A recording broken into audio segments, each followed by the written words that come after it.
Oui, bonjour, je suis Daïla Roblic, je suis hypnothérapeute et je voulais qu'on échange aujourd'hui sur un sujet important, parce qu'on me pose souvent cette question-là au cabinet. Est-ce que vous pensez que l'on peut changer?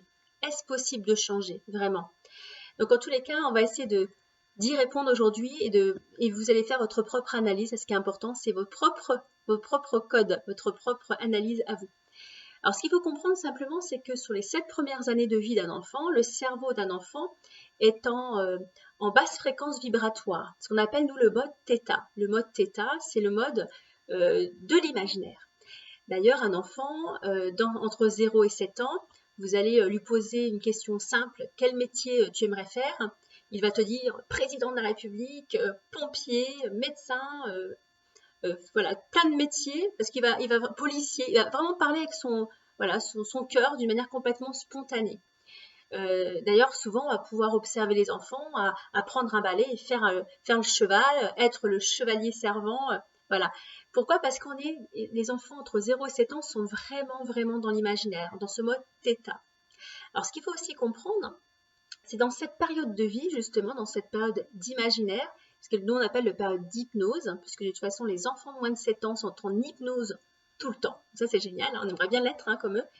Mais du coup, ils sont tout le temps en période d'hypnose. Cette période-là est très importante parce que c'est la période où on va enregistrer des programmes. Alors, ça veut dire quoi?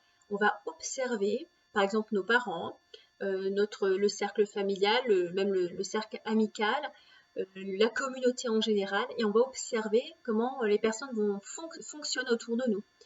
Et c'est comme ça qu'on va, en tant qu'enfant, entre 0 et 7 ans, télécharger des programmes. Voilà, on va télécharger, on va apprendre. On va faire les choses de manière complètement automatique de cette manière-là. Donc, on va vraiment programmer. C'est vraiment une période de programmation entre 0 et 7 ans de tous les comportements qu'on nous a transmis. Alors ça, c'est important. D'ailleurs, vous avez pu déjà observer un enfant, par exemple, qui va tomber d'une balançoire, et puis la maman qui va crier, qui va s'agiter, courir, et du coup, l'enfant va pleurer. C'est vraiment, l'enfant va regarder voilà, les comportements de la famille pour pouvoir enregistrer ces comportements et se programmer ce qui sera plus tard, tout simplement. Ce qu'il faut aussi comprendre, c'est qu'il y a 95% de notre comportement qui est en pilotage automatique. Ça veut dire que tout ce qu'on nous a appris entre 0 et 7 ans, ce programme, et bien ce programme sera là 95% de notre quotidien. Ça veut dire qu'on est vraiment en pilotage automatique la plupart du temps. Alors, ce qui est aussi important de se dire, c'est qu'il nous reste que 5% de conscience, 5% où on peut effectivement réfléchir, on va dire, par nous-mêmes. Sachant que quand vous réfléchissez bien, si vous fermez par exemple les yeux et que vous pensez à un événement triste ou à une personne que vous avez perdue, vous allez ressentir l'émotion. D'accord? Donc là, on est dans l'imaginaire, dans l'état d'hypnose. Par contre, si vous essayez d'observer autour de vous et puis vous dire, bon bah là, je vais conscientiser, c'est-à-dire que je vais réfléchir, voilà, observer l'air ambiant, voilà, les couleurs autour de moi, etc. Et vous allez voir que votre inconscient va vite reprendre le dessus parce que ça va être un peu redondant et monotone. Donc, ce qui est important aussi de comprendre, c'est que on interprète tout le temps. Toutes les choses que l'on voit, on a l'impression de décider par soi-même, mais en fait, c'est faux. Puisqu'on est toujours dans ce programme, cette programmation qu'on nous a inculquée, donc transmise. Donc ça veut dire qu'on a toujours l'impression des fois de prendre une décision, mais en fait non, c'est notre programme, la manière dont on nous a transmis les informations, que l'on va décider d'un choix ou d'un autre. Donc tout est vraiment toujours dans des décisions très inconscientes. D'ailleurs, il y a un livre qui a été écrit il y a quelques années maintenant qui s'appelle Père riche, Père pauvre, qui parle justement de la capacité de devenir riche, par exemple, et aussi la capacité de rester pauvre. Pour quelle raison? Tout simplement parce qu'on nous a, pareil, transmis, programmé en nous toutes ces informations. Par exemple, si on est riche, la famille est riche, influente, ce n'est pas une question d'intelligence. Hein. C'est vraiment d'être riche, d'avoir cette programmation d'être riche, intelligent, etc. Et qui va du coup transmettre aux générations futures voilà, cette capacité-là. Donc on peut être complètement, Trump, complètement nul et pourtant être riche. Autre chose, à partir du moment, par exemple, où on est dans une on va dire modeste ou pauvre, on va nous enseigner, nos parents vont nous transmettre cette programmation en nous expliquant, même des fois nous dire régulièrement, dire à leurs enfants, la vie est un combat, ne lâche rien, ne travaille pas dans ce secteur d'activité, c'est trop difficile, tu vas voir, tu vas travailler la nuit, tu vas travailler, voilà, tu vas pas y arriver, c'est trop compliqué. On va nous inculquer aussi ces programmes-là qui vont faire que du coup, on va prendre des décisions en fonction de nos connaissances que nous avons. Donc ça, c'est très important. Donc on est bien sur 95% est en pilotage automatique. Et ces 95% sont transmis par notre modèle familial. Et oui. Parfois, eh bien, heureusement, nous décidons, malgré nos croyances et notre programmation, avec notre conscience, de faire des petites choses un petit peu différentes.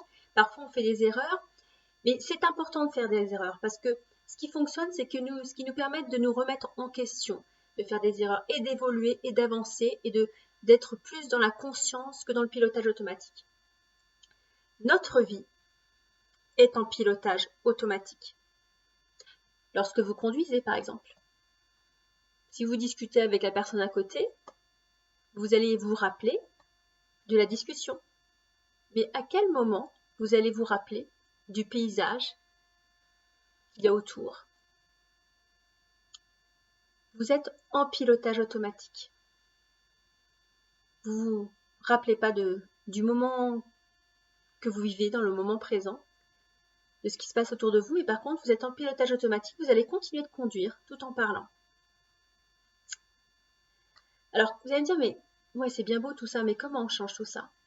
Alors déjà, la première chose, c'est d'être plus dans la conscience. On a 5% de conscience. Vraiment, essayez d'être de temps en temps, en tous les cas, dans la conscience. Sachez que le programme que vous avez reçu, ce modèle-là, eh bien, vous allez aussi le transmettre à vos enfants. Réfléchissez bien au modèle de transmission. Sachez aussi que du coup, vous allez décider tout le temps par rapport à votre pilotage automatique, par rapport à votre programmation. Du coup, vous allez attirer les choses à vous dans votre vie avec le programme que vous avez. Oui, c'est ça. Ça veut dire que vous créez, c'est vous qui créez votre monde. C'est vous qui créez ça. C'est vous qui êtes responsable de ce que vous créez. Personne d'autre. Vous-même, vous êtes responsable de ce que vous créez. Et vous êtes responsable de ce que vous allez transmettre aussi à vos enfants, surtout dans cette période de 0 à 7 ans. Alors souvent on me pose la question, mais comment faire pour transmettre à nos enfants? Eh bien peut-être l'esprit critique. Voilà, plutôt véhiculer des valeurs qui vous semblent importantes. Mais avant tout, avant de transmettre ça, il faut que vous créez vous cassez cette coquille et cette carapace et que vous vivez vraiment dans l'instant présent. Sachez que ce programme-là, voilà, attire les choses à vous et les personnes à vous. D'ailleurs, regardez dans votre vie. Regardez dans votre vie, votre parcours, les difficultés que vous avez rencontrées. Alors, est-ce que cette difficulté vous en fait grandir et progresser? Ou est-ce que vous avez l'impression d'enchaîner toujours les mêmes difficultés? C'est votre programme, c'est votre pilotage automatique qui est responsable de tout ça. Alors, comment changer tout ça? Tout ça, tout simplement déjà pour changer, comme je vous expliquais par rapport à vos enfants, sur ces premières années de vie, c'est important, et leur apporter des programmes qui leur permettra de croire en eux, d'avoir confiance en eux, d'avoir l'esprit critique, de ne pas apporter trop de limites dans leur imaginaire, je parle. Voilà, toutes les croyances, les règles, etc. vont faire que on est ce que l'on est aujourd'hui. En tous les cas, pour essayer de pallier à ça, il y a deux choses qui sont importantes pour pouvoir changer. La première chose pour changer, c'est le mode θ, c'est l'état d'hypnose, la visualisation. Ça, c'est très important. Donc, l'hypnose est vraiment, vraiment important pour pouvoir changer les choses. La deuxième chose qu'il faut aussi comprendre, c'est que tout ce que vous avez appris durant ces 0 et 7 ans, tous ces programmes, c'est des choses que vous avez répétées. Quand vous avez appris à conduire, Entre autres, on ne vous a pas donné la clé, mais on ne vous a pas dit allez-y, roule. On vous a appris. Et maintenant, c'est devenu une habitude. Vous ne savez plus comment vous avez appris. Quand vous avez appris à écrire, c'est de la même manière, vous ne savez plus comment vous avez appris à écrire. Et c'est le fait d'avoir répété et répété et répété les choses que vous les avez intégrées. C'est devenu une nouvelle habitude. Donc, ce qui est deux choses vraiment importantes, c'est l'état d'hypnose qui vous permet de changer les comportements. On travaille beaucoup en état d'hypnose sur la visualisation, sur la réussite, sur les choses comme ça. La deuxième chose, très importante, c'est la répétition, c'est recréer des nouvelles habitudes. Votre programme, vos croyances, vous limitent. Mais il faut avoir une réelle volonté de vouloir changer. Donc, l'hypnose, pour un changement profond et d'aide au changement. Et la deuxième chose, la répétition, l'entraînement pour créer de nouvelles habitudes.